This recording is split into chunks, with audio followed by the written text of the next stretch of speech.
Hello, hello, hello. Good afternoon, good evening, good morning. What's up? How y'all feeling? Wagwan.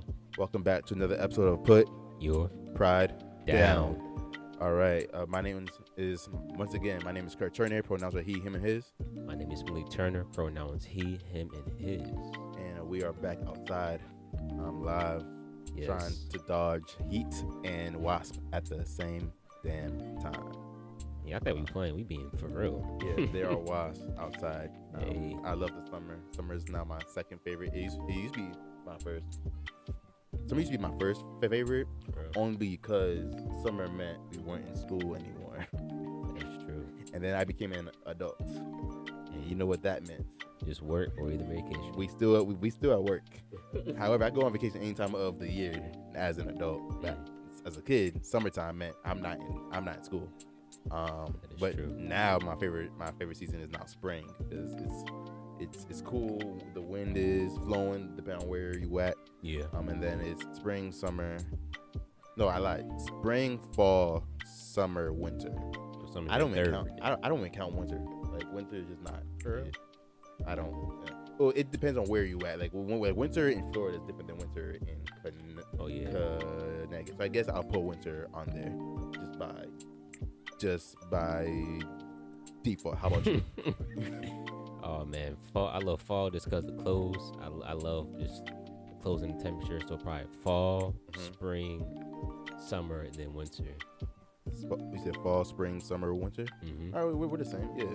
So so basically fall is on top for you because of the outfit. You get the front and the outfits and just like the festivities, bro. I don't know, just it feels different. Also, it just depends where you at. Like in Maryland, it can be like 70, 75 degrees during the fall. That's facts. And then next day it can be like that fall type of weather with a little bit cooler. So like you said, depends where you go. Actually, you might make me switch.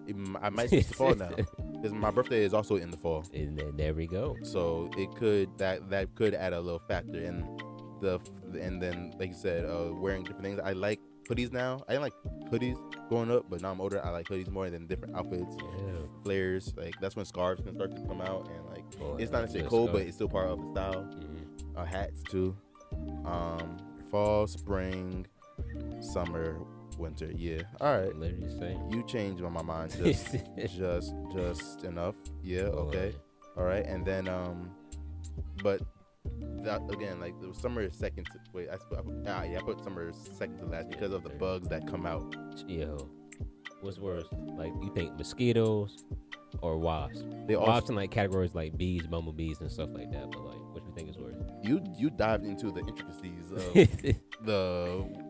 They all sting me. I don't want nothing stinging me. Bumblebees don't sting though.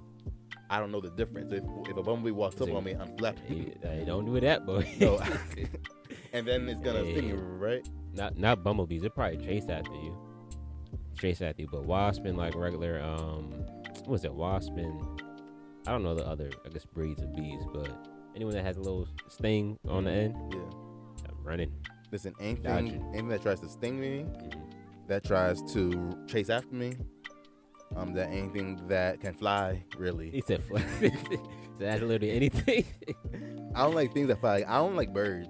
You don't like birds? I don't like birds. I don't like pigeons because pigeons are brave. Like they refuse to get out of your way. Especially when you walk around in the city, DC, Baltimore, especially in New York. I would say just say New York. That's all you gotta say, bro. Listen, I was trying to lead up because there is a difference.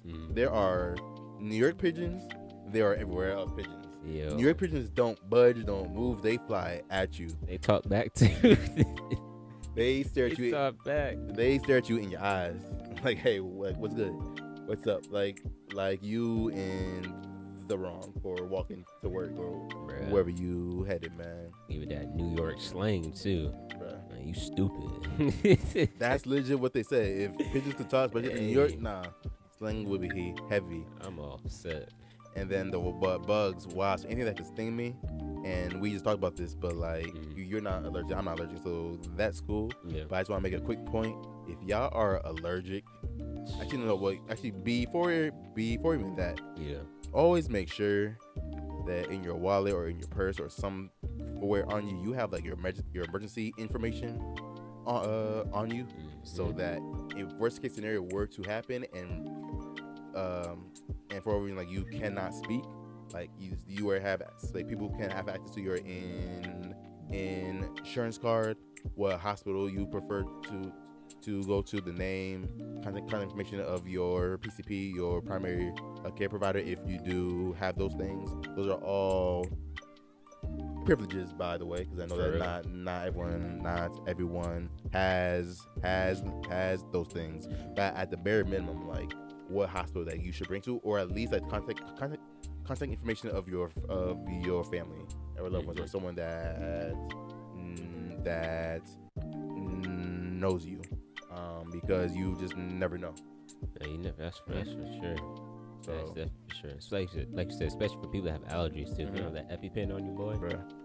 I forgot. I don't really know many people that have like true allergies, but I've hearing stories sometimes people literally dying just because they didn't bring the EpiPen with them based on like some type of allergic reaction. So, like I said, it's summertime. And also stay hydrated, bro. Oh my god. As you can see, we got some agua, some water. Gotta stay hydrated, man. And what they say, drink like 3 like 8 ounces of water or something like that per day, or probably more. Listen, drink Double 8 gallons of water if you can. Say 8 gallons. Shoot, ain't no such a thing as too much water, too much liquids. That's a lie. Too much alcohol is bad. But too much liquids, water specifically, is never a bad thing. So I appreciate you bringing that up. I think our body's like 80 or roughly 90% of water. You hit him with the facts today, Malik. I've read this recently, but I don't know the numbers, direct numbers. But I think it's like 80 to 90% of our bodies like of water. So if you think about the sun, you want to make sure you stay hydrated, because you already know that sun be beaming state to state. But I know right now it's about like 90 some degrees. We chilling 92 exact. We chilling in the shade, but it's still hot. So stay hydrated. Be safe, man. Look at Malik hitting us with the facts today, talking about the different stingers that different flying things don't have, or they do have. Don't quote me. The different slang that birds be hitting you with, and your body intake of water, and what you need to intake to balance out the ratios and the mathematic equations that go into life or death. But in all seriousness, please take care of yourselves. It is gonna be. Oh, I was gonna say it's gonna be a hot summer. Like, it's not June right now. When this summer hit, like first day of summer, it's still spring technically. Oh, it's summer. May is it May 21st the first day of spring? I believe it. Let me see. I don't know, the first day of summer. Yeah, I this could be wasp wrong. don't move, bruh. Listen, Dang. you're gonna start seeing us. No, we're not doing that. I'm sorry, y'all. It's getting real close. It's near the leg. I don't. Oh, It might be our lotion though, like you said. it's my shade, but I don't use lotion. I am. Did it just go into my pocket? No, it went under the chair. Oh, I almost started running off this balcony. This balcony ain't too high. We are We are fighting for our lives. Spike is in the corner, No, for real. just living his best life. But I think we're good though. Where we at? Yeah, man. Oh, June. It says It's summer June? solstice, if I pronounced that correctly. It says Wednesday, June 21st, 2023, 10:58 a.m. My bad. But it feel like summer. My bad. No, you good, bro. But yeah, so summer. Well, it's still spring. We are basically at the end of spring now. It is hot, Sure. but you know what? It's fine. We are living our best lives. Indeed. And just having fun. So just take care of yourselves, please. But let's transition real quick to what we got going on. There's a lot that's going on before. Yeah. All right. Well, today's check-in question, obviously for us, for y'all too. What is one thing you need to overcome? Yep. That is the check-in question of the day. And real quick, before we dive into us, what's something that you need to overcome? Yes. Also, please like, subscribe, and share. In the comments below, please follow us on Instagram at Put Your Pride Down, and then follow us on YouTube, Put Your Pride Down as well. Yes. And then continue to share, subscribe, and like. Please come into the comments, both of our platforms. Just let us know how we can continue to improve. We appreciate any feedback that y'all can provide as well. But Plug in. Malik, what do you need to overcome. For myself, it's accepting the fact of where I'm at right now in life, realizing that I don't have control of everything. Let me just say that I don't have control of nothing. Yep. I do not have I'm talking fast. I do not have control of nothing. Can't even speak today. And because I tend to get into my mind a lot, like literally all the time, and I won't say it's becoming difficult for me to get out of that space, and it can be negative sometimes, but just like I'm very critical on my life situation. And so again, that's based on enjoyment, that's based on employment, that's based on spirituality, that's based on achievements, it's based on opportunities. All those things I put into a ball, and I always think about like the what if, why not, what's next. But I just need to realize that I just need to stay where I'm at, and realizing that I need to overcome that I don't have no control. I can control certain things, but we all know at the beginning, at the end of the day, God controls everything. And so I just have an impact on the decisions that I make, and those decisions are either in line with what He has for me, or if it's not aligned. And so I'm being more critical on what I listen to, what I absorb, the actions that I have, the thoughts that I have, the movements, the people I keep around me, things that I'm learning, and everything in conclusion. But realizing that I just need to overcome and realize that it's okay to not understand certain things. It's okay not to have control. And once I let go, and once I really open up my heart to God, life will be much easier. It'll come at flow. I'll be more receptive to life when it comes to the challenges and the moments of enjoyment in life. But I think that's the main thing for me, just overcoming the fact that I don't have control, and it's okay. Put it in God's hand. I'm happy that you started with that, because I'm literally the same thing. The same thing. Like the one thing that kept coming up was your plans versus God's plans. And I'm very much a person who, I'm not a great always planner, but like I always have these visions of like kind of like where I want my life to be. And more or less they do come to fruition, but in God's way. Right? Like I may have a opportunity to get to this third step in my life, and I may account for steps 1, 2, and 3, but then God will be hitting me with steps 1, 1.1, 1.2, 1.3, 1.4, 1.5, 1.6, 1.7, 1.9, number 2, right? And then we're not even at step 3 yet, and like, so same. It's really the same for me. Honestly, it's just understanding there's your plans and there's God's plans, and when plans change, it's annoying too, because for real. it is. I'm gonna speak frankly, but it's really annoying. Like but I understand it on the back end. That like different transitions do happen in your life for whatever reason.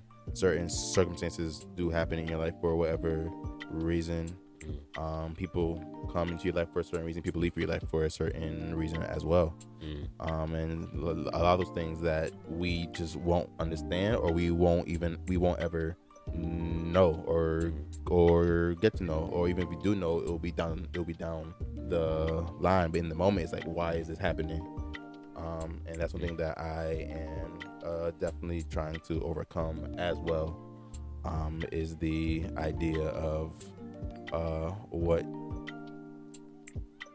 hey, I just need to let go, and then acknowledge, not only overcome that God needs to do what He needs to do. I think God is also a woman as well, because Mother Nature, but that's in the conversation for a different day. But God needs to do what they need to do. But then also acknowledge when things do happen, like the positive things, thank God for that immediately, or as soon as you recognize that. Because I think a lot of times we do acknowledge that, hey, this is not the plan that I intended for myself or wherever I'm at in my life. But when something does come up and I just acknowledge it and says, okay, all right, I don't know how this makes sense, but it could make sense, and I'm going to appreciate this this moment. And I've had many opportunities over the course of the last few months or last couple months where like nothing is necessarily going in the order that I would like for it to go. But when certain moments do happen, I'm like, you know what, this wasn't my plan, but this is cool. I'm gonna be appreciative. It's not like the end goal, but I'm gonna appreciate this moment right here. So That's real. yeah. And one of those things, I'm gonna ask people more into it is, and this goes to our next piece, is allowing others to heal. That's kind of one of those things that I'm referring to now, just also like being and working all that stuff, but like in my personal life as well. One thing I'm learning to overcome is learning to let others heal, letting them go through the process, because sometimes on the outside looking in, we may see someone, they may be saying, hey, they're not ready for some of that, like, because I know there are times where like as a group or collective, like one person, we say, hey, we want to do this thing, but then one of us is like, hey, I'm not ready, or I don't want to, and the other person's like what's the problem, like let's go, like it's all good signs, but the other person's like, no, I'm just not ready yet. And that could be relationships, that could be opportunities to start a business, a platform, that could be even as small as like, hey, you ready to even like leave the house to go, like no, like sometimes the other person is just not ready for whatever reason and whatever circumstance, and just me just saying, hey, like, okay, you're clearly not ready, you are vocalizing you're not ready, you're more or less saying why you are not ready, let me just say, hey, let me back off, be like, okay, let's take a break. I just said a lot. No, that's real. That is so real. I'm gonna throw the question back at you, because you say allowing others to heal. Yeah. Can you? Because you provide like a lot of good examples. Like you said, when someone wants to go out and then may change their mind last minute just based on like other trauma or triggers that probably just popped up. But I don't know if you feel comfortable sharing any prime examples that you either endured throughout your life when you've seen that example pop up, or if you want to use others as an example without quoting their name, or like the true experience to it, on where someone invited them somewhere, and then like everyone else on the other end was like, oh man, like why didn't you show up, this and this and that, and that person like bro, like I have like social anxiety, I'm trying to heal, like this didn't feel too comfortable for me, I don't want to place myself in this type of situation because I already know how I'm going to react to it, and then all I'm going to do is sit in this actual one spot and then be sad for the whole entire moment, go back home and fall asleep. Yeah. And like even to that point, it's like we live in such a society where it's like everyone wants to grow, right? Everyone either wants to grow, but then you have the people who do everything in their power to push themselves to grow, but then you have the people who do everything in power to people around them to grow as well. And sometimes we force the people around us to situations that they're just not ready for. And then when things start to happen, right, when triggers start to happen in this situation that they said that they're not ready for it, that come up and they creep up, and sometimes even they don't know what those triggers are. True. Right? Sometimes it's just a feeling like, hey, this doesn't feel right for me, I'm not ready.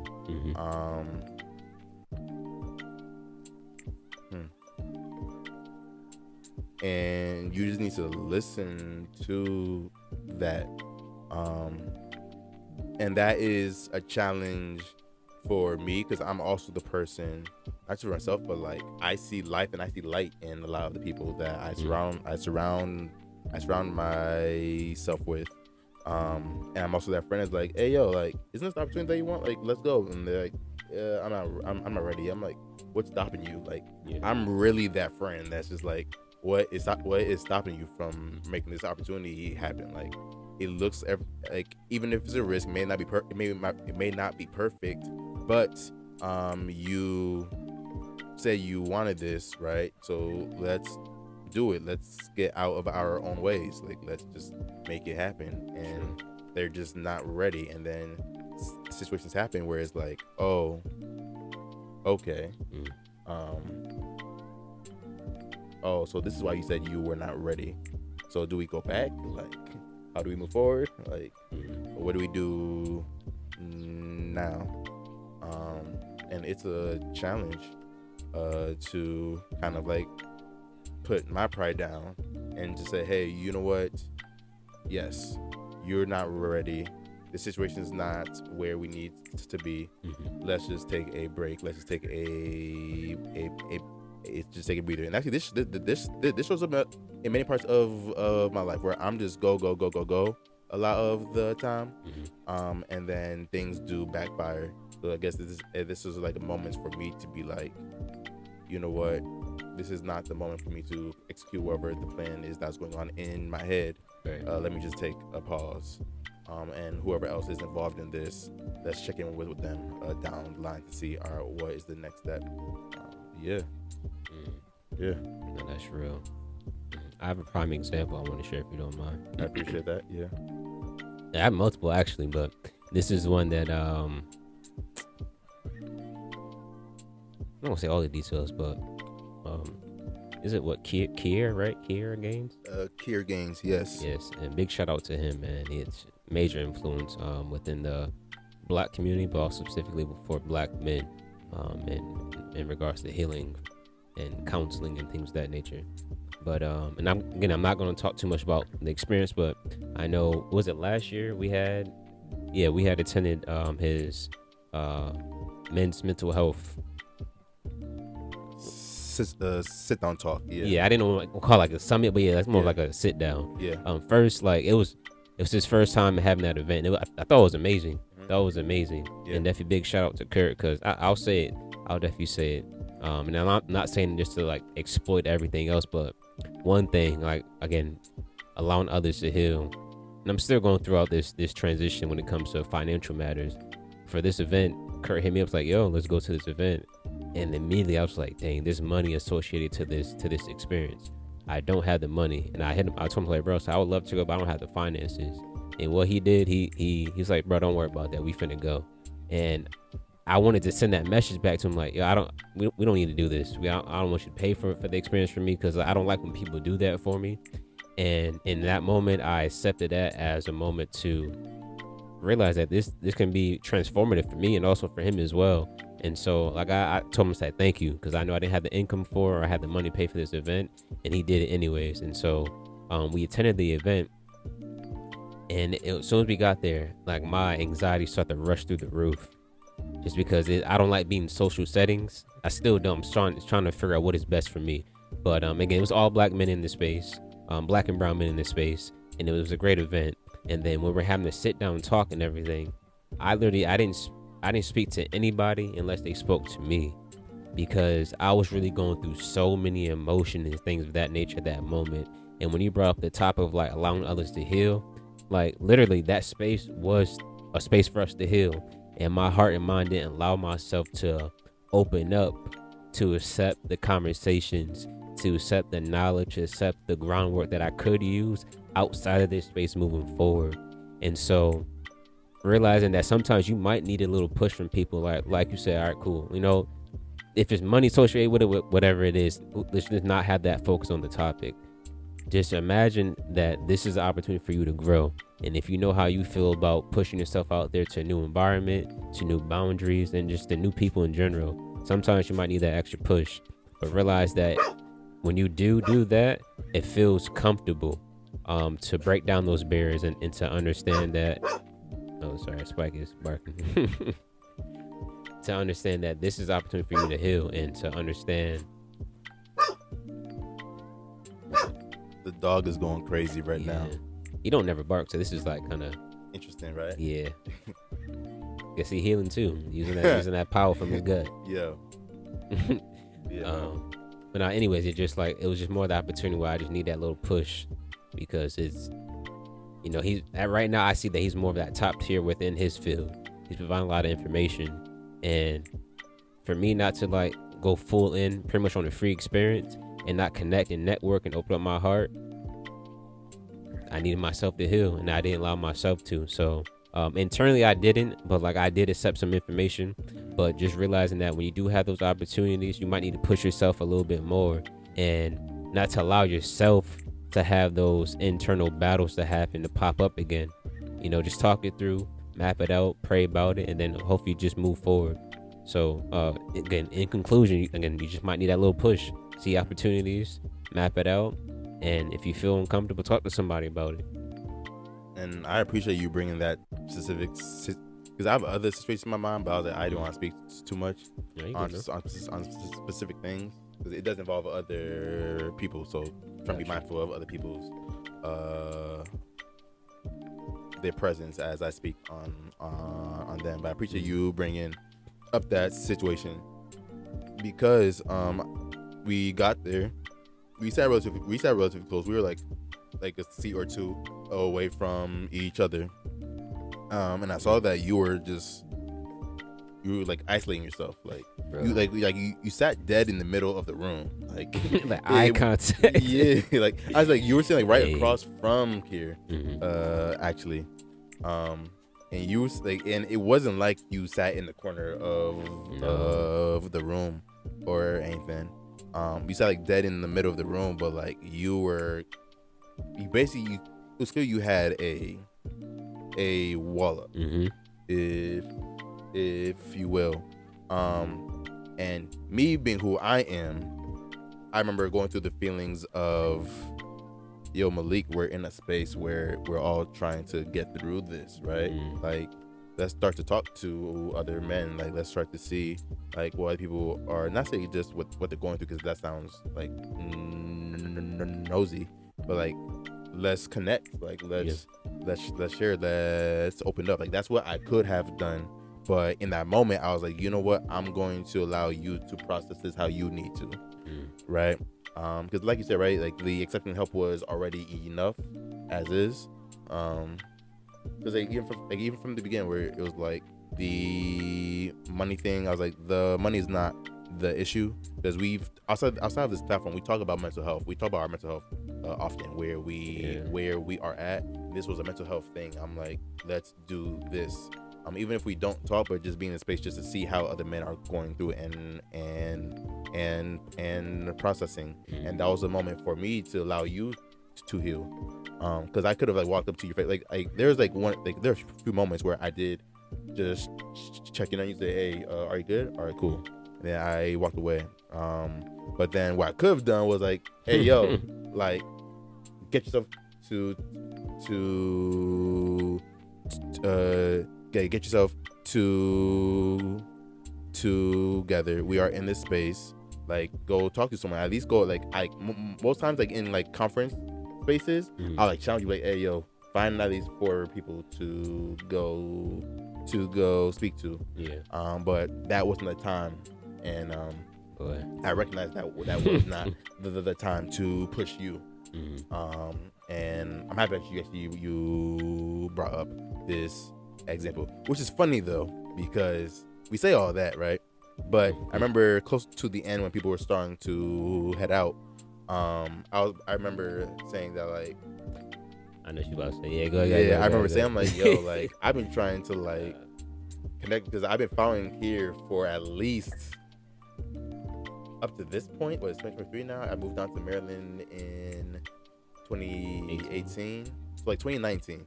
For the last like 4 years, I've been following him. I didn't know that. Or if not more, no, I think 4 years. But yeah, and I'm like, yo, like, I finally get to meet this man, and this is like my first like celebrity. I know he doesn't consider himself a celebrity. Here, if you're watching this, I know you don't consider yourself a celebrity, and you've mentioned many times how it's weird that people call you a celebrity, but you also acknowledge that people walk up to you and recognize you and things. That was like my first like celebrity that I have. I don't listen. That's the man.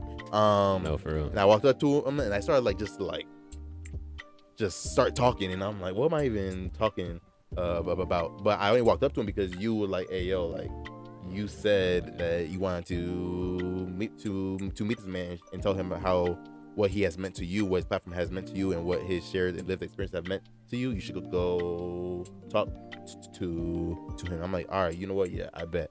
There was like a group of guys around him. They were talking, and then I walked up, and I started talking about how I'm like, hey, like I resonate with you so much between like how like the whole like not being ready for marriage. Like, at one point, like marriage being this joke. Like, why would people get married? Like, that's stupid. That's one thing that I resonated with Kier on. His wife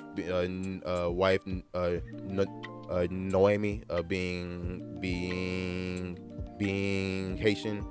His professional background is in counseling and therapy. My background is in counseling.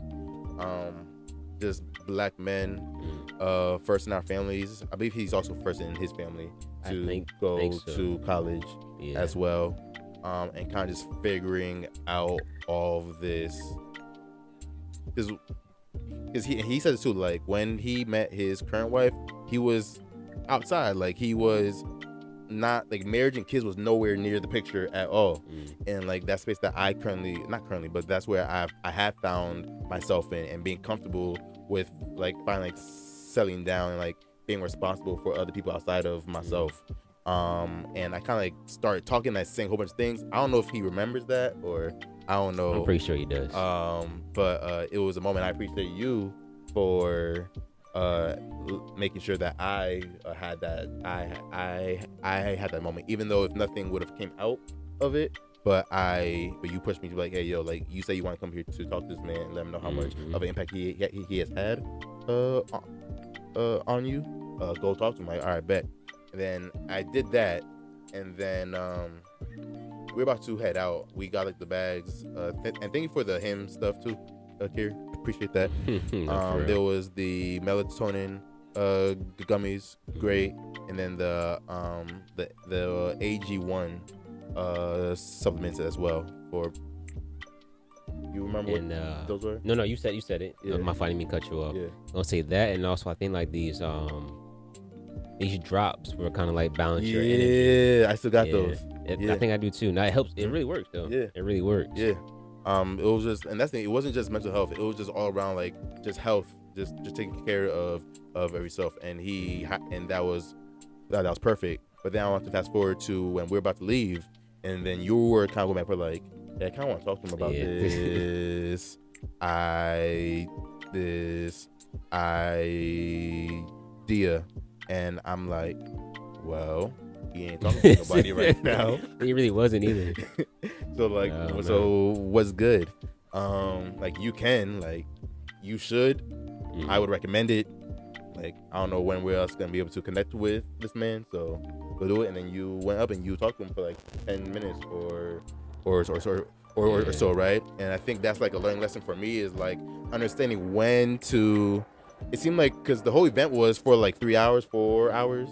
And then like the conversation was like, but then at the very end, when I saw that you were kind of ready to speak and connect, I was like, hey, yo, I think it's time. Versus like early on, you were clearly like not ready to speak.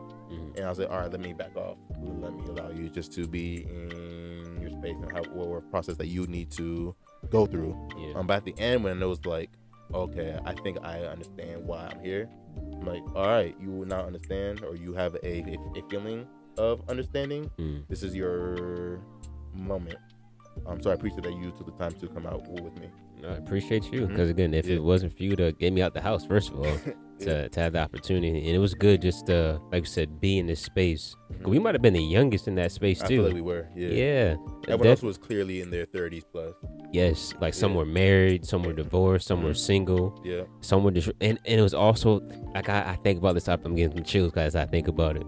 There was like some very, very young black men that was in that space. I said very, but they're like professionals in different fields. Like the person that was sitting next to me, the dude worked at the Pentagon. Word. Yes, and I'm just like, bro, like not just to take advantage of the opportunity, but like really just talk about like his experiences, how he got there. Because when I think of the Pentagon, I don't think about any black people working there. If I think about that, maybe like security guards or something like that. But he had like some type of high role within the Pentagon and how he's involved. But like you said, connections, putting your pride down, talking to people. Because during that moment, I didn't feel like I had anything good to say. I mean, I do now, but curious games, check a DM, man. I DM you about two, 3 times. And I have a brilliant idea on how all 3 of us can work and expand on a few things for mental health. Let us know. It's all love at the end of the day. I know you're a busy man, saving the world and whatnot. Me and Russell Westbrook, the vice president. You know what I'm saying? And that's a blessing though, because you said you've been following for like 4 years. I just really got introduced to him because of you over a year ago. But like, I just love when I see people just grow. Yeah. His trajectory, bro. Like he's just not just meeting people, but like just having that impact, seeing the confidence, seeing the way that he just articulates himself based on how he describes just mental health in general and plenty of other things as well. Yeah. But I'm pretty sure he had to allow himself to grow as well. Cause he talked. I'm not gonna talk about what he said, but he talked about those barriers on how the mental health stigma comes within like himself, relationship wise, family and things of that nature. But he didn't allow that to stop him, because like, man, he's just doing great, man. I'm happy for him. I'm proud of him. And also blessed to have the opportunity to connect with you and also with him in that space, because it was everything, man. And I hope he does that again. And if you do it again, like I said, man, just check your DMs, man. We can work on something great for real. Listen, we are in the Maryland area. Yes. We are 20 minutes from DC. It's a walk, man. Listen, we are here. And speaking things into existence, right? It's shameless plug. Shameless plug. Speaking things into fruition. Listen, here, I'm gonna say this. If you want to come down and sit with us on our platform, yes. Listen, we would we would do everything in our power to make sure that that's the best conversation you have, bro. But then make sure that is just a great opportunity to continue to build, as we're still in our 20s, trying to figure this thing out called life. Yes. Capital L. Capital L, capital I, capital F, capital E. All caps. Forget what the youngest say. No cap. We say all caps. All caps. Life. Man, listen. But but we should wrap up now. But thank you to family and friends. Hey, what do y'all like when it comes to allowing others to heal? Right? I feel like we all go through. We just shared our real life experience, our lived experience. What is a time where you needed to allow someone else to heal, right? You feel like you have the answers, you feel like you have the perfect situation to set them up, and they're like no, and then even like you push them and they finally say yes, and then it turns around like, hey, they're right, they just weren't ready, right? Like I said, a romantic relationship, platonic relationships, at work, a stranger, whatever. Like, what is the situation where someone just was not ready, and then you need to allow them to heal? So please drop it in the comments. Once again, please like, subscribe, share, please. And then we will love to connect with y'all real soon again. All right, peace.